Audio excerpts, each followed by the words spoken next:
You can listen and read along. You will know it is time to turn the page when you hear KARADI's cane tap like this. Let us begin now.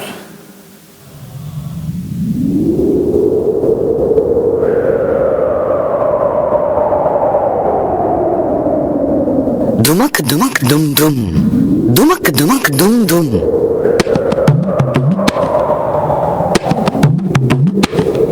The rhythmic sounds of the dholak filled the air in the little village of Pausalya as the golden yellow light from the glass lanterns danced across a little wooden stage. Chamak cham cham, chamak cham cham. A ghunguru started tinkling playfully. Chumri, in her finest green and gold lehenga, threw her hands into the air and twirled around the stage in a mesmerizing dance. The audience clapped enthusiastically. Suddenly, a slight movement off the stage caught her eye. Veer was standing in the wings, waiting to perform next. Jhumri bowed graciously and walked off the stage. Veer stood up straight and marched onto the stage. Approaching him was Kalia, a figure in a black mask. Dum chak dum. Dum chak dum. The dholak belted out a suspenseful beat. Veer and Kalia came face to face with each other. Veer drew out his sword and charged towards Kalia. Kalia too pulled out a sword and sliced the air inches away from Veer. Their swords clashed as they fought bravely. Veer emerged victorious. The masked figure lay slumped in the corner, raising his hands in surrender.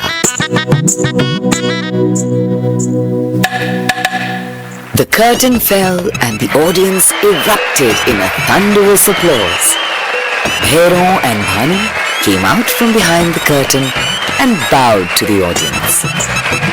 In their hands, suspended by black strings, were Jhumri, Veer and Kalia. Bhairon and Bhanu pulled the strings and the puppets waved at the audience, their wooden faces sporting big painted smiles. Later that night, as Bhanu tossed a hot roasted chapati onto Bhairon's plate, she brought up a subject that had been bothering both of them for a long time now. "We need to make some new puppets, Bhairon," she said. "The ones we have now are all old and tattered."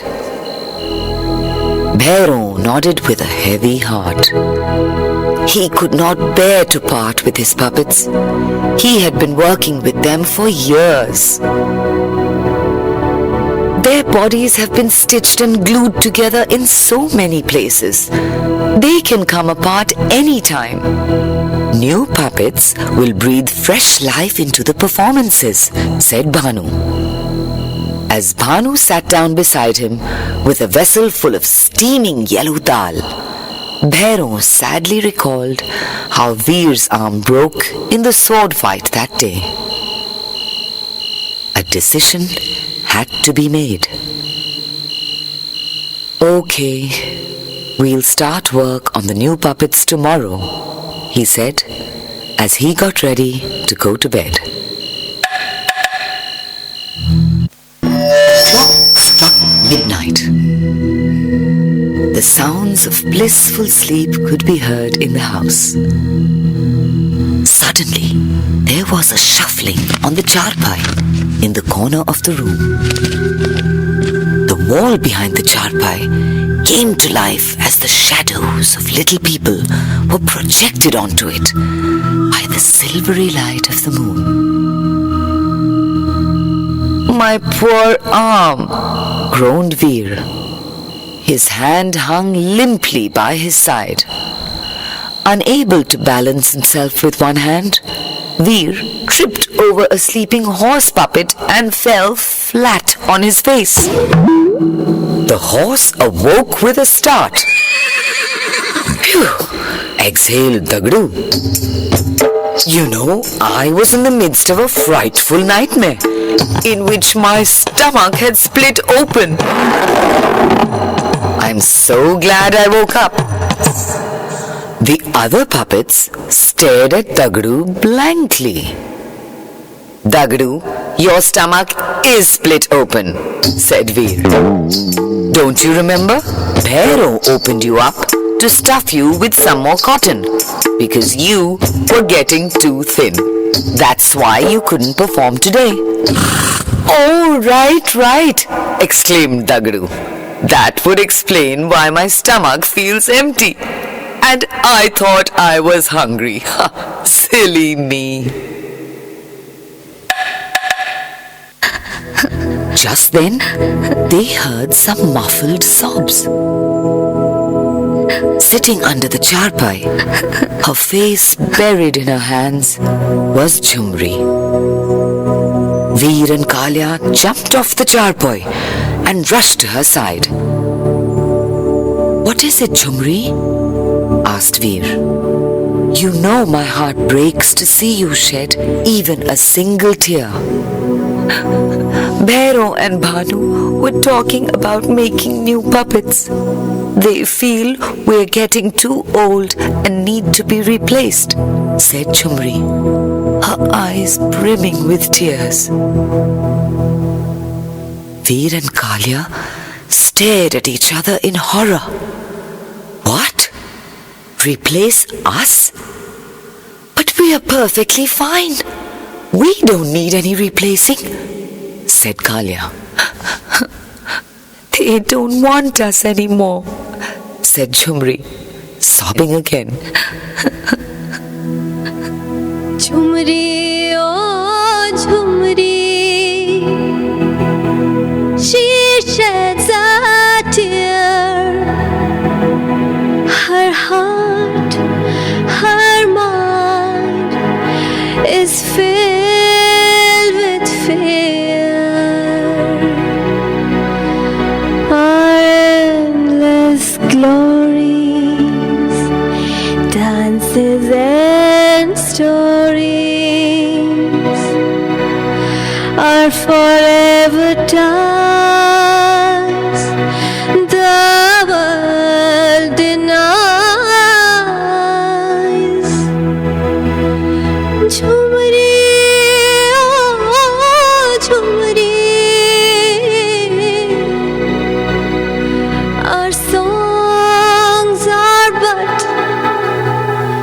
empty sighs.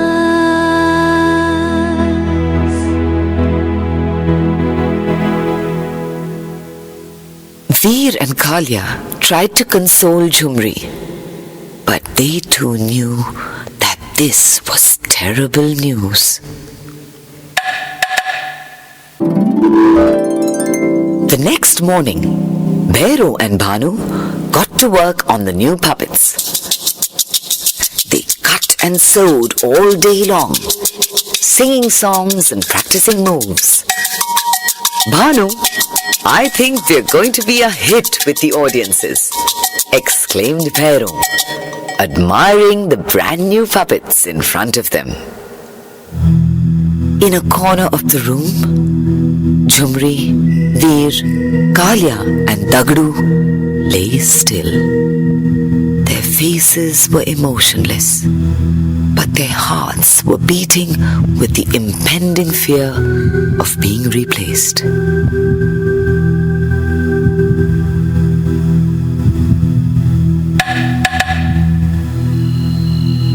When night fell again, Jhumri, Veer, Kalia and Dagdu sprang to life. They jumped off the charpoy and tiptoed into the adjoining room. They're in there, whispered Veer.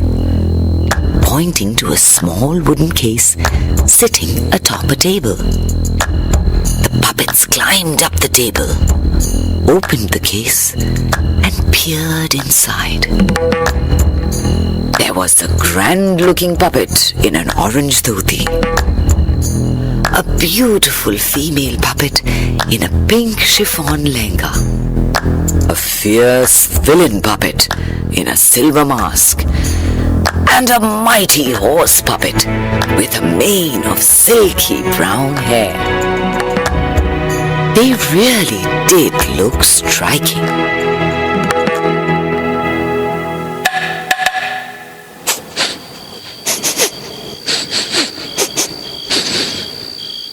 Dagdu was sniffing at the horse puppet's mane. The puppet didn't respond. After all, puppets without strings cannot come to life. Dagdu gave it a little tug in irritation. To his surprise, a bunch of its hair came off in his hands. "Oops," whispered Dagdu, hoping no one saw him. "Hey, that's a good idea, Dagdu. Let's have some fun with the newcomers," said Kalia mischievously. He went up to the silver-masked puppet and turned its feet the other way around. "Now he won't know if he's coming or going," snickered Kalia. Not to be outdone, Veer bent the elbows of the puppet in the orange dhoti, so that its arms now stuck out in odd positions. Meanwhile, Jumri was busy entangling the other puppet's lehenga around its legs. "Let's see how she dances now," said Jumri. Then she took the end of the puppet's plait and with the help of some glue, stuck it on her face like a moustache. Tears of laughter were now pouring down Jumri's face. Dagdu too was rolling on the floor, laughing, his hooves in the air. The puppets stepped back to admire their handiwork. Kalia chuckled, placing the puppets back in the wooden case and closing the lid. Puppets would perform. Bhairon picked up his musical instruments and rushed out of the house to set up the stage. Bhanu grabbed the case with the puppets inside and followed Bhairon. The stage was set. Bhairon had instructed his assistants to place the puppets in position, while he and Bhanu practiced their song for the evening. Of course, as the assistants hurriedly strung up the puppets, they did not notice the mischievous handiwork of Dagdu, Kalia, Veer and Jumri. The crowd was gathering in anticipation. It was time. A harmonium was playing melodiously in the background. Bhanu started singing, her voice smooth like honey, while Bhairon took his place backstage, puppet strings in hand.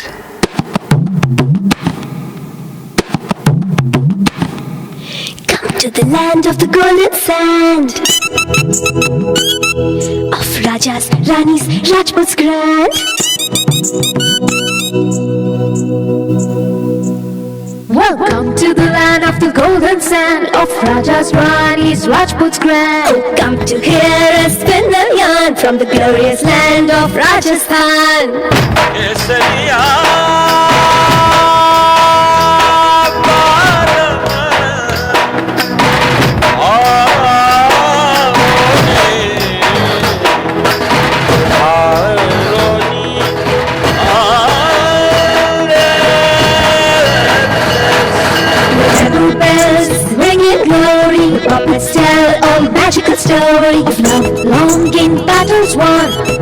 adventures under the Mayport sun. The land of forts, lands and kings, the land where colorful gypsies sing. The land of rhythm, land of romance, land of music, song and dance. Music, song and dance, music, song and dance, music, song and dance. But on stage was a strange sight indeed. The puppet in the pink lehenga was wobbling unsteadily. After every 2 steps, she would suddenly fall flat on her face. Then she would get back up again, smiling at the audience through her mustache. The audience started booing. Bhero, there's something wrong with the puppet, said Bhanu urgently. But Bhero had already brought the other puppets on stage. The horse puppet entered. Its mane was all uneven and shaggy. Bits of it kept falling off as it moved. As he galloped, he left a trail of hair behind him. The audience booed again. Then the puppet in the orange dhoti jumped on top of the horse, but could not keep his balance as his hands were pointing up in the air in different directions. Finally, the puppet in the silver mask came running. But because his feet were facing backwards, he looked utterly confused. And so did Bhero and Bhanu, who were watching the audience standing up to leave.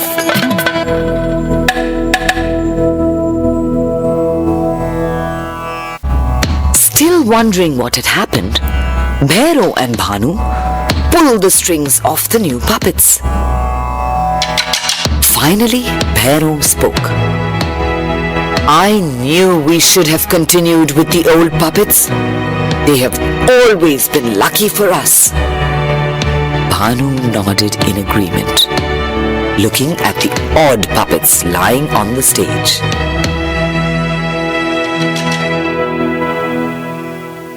From that day on, Bhero and Bhanu decided that they would never replace the old puppets again. Instead, they repaired the puppets and gave them a brand new look. Dagdu's stomach was mended, and Veer's arm was fixed.